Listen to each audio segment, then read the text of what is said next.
नमस्कार दोस्तों, अखंड भारत कैसे विभाजित हुआ, चलिए जानते हैं कुछ मिनटों में।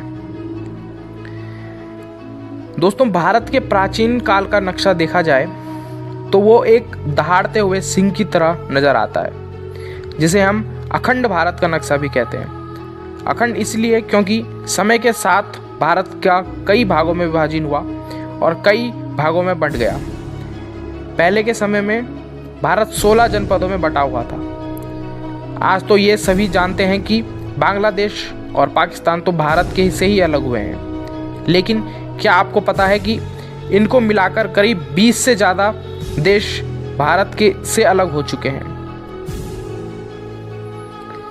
2500 साल पहले भारत अखंड हुआ करता था, लेकिन अरब, तुर्क, शक्य, फूल, कुशल, डच, पुर्तगाली, फ्रांसीसी और अंग्रेजों ने मिलकर भारत के कई टुकड़े कर दिए। आज आपको बताते हैं कि अखंड भारत की अवधारणा क्या है और कभी इतने सारे देशों को खुद में समाहित करने वाला अखंड भारत कैसे इतने टुकड़ों में बंट गया। तो चलिए दोस्तों, हम समझते हैं कि अखंड भारत कैसे बना। अखंड भारत को समझने के लिए सबसे पहले हमें ये जानना होगा कि अखंड भारत का मतलब क्या है।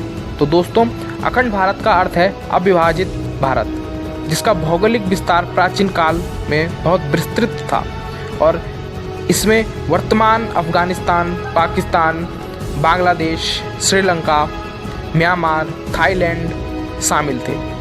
अखंड भारत का विचार सनातन भारतीय सभ्यता जितना ही पुराना है, क्योंकि इसे प्राचीन भारतीय शास्त्रों में विधिवत स्थान मिला है। 3री शताब्दी ईसा पूर्व वर्तमान के अफगानिस्तान, पाकिस्तान, आधुनिक भारत, नेपाल, बर्मा, तिब्बत, भूटान और बांग्लादेश के शामिल राष्ट्रों को भारतीय उपमहाद्वीप कवर करता था।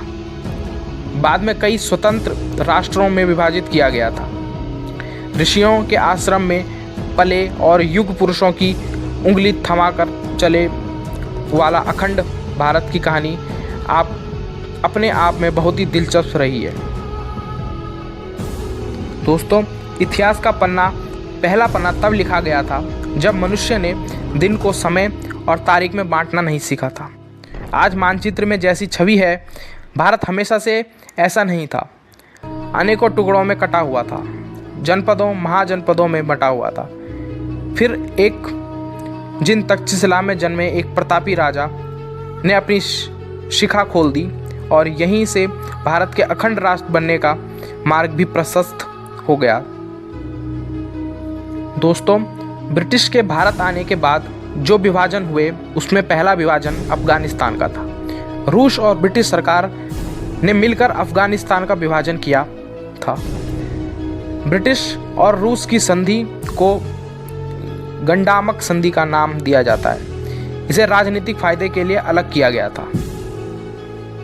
इसके बाद साल 1904 में पहाड़ी राजाओं ने के साथ समझौता कर ब्रिटिश सरकार ने नेपाल को भी अलग किया। हालांकि नेपाल भी 1947 तक अंग्रेजों के अधीन रहा था।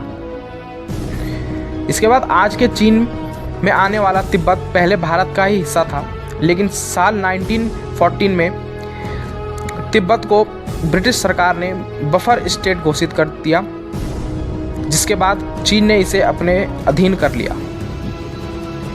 दोस्तों, भारत के कई संघ और लोग आज भी अखंड भारत का सपना देखते हैं, लेकिन ये भी सत्य है कि मौजूदा समय में सभी देशों की अपनी राजनीति प्रणाली है, जिस वजह से वह किसी का भी दोबारा भारत में विलय पाना थोड़ा मुश्किल लगता है।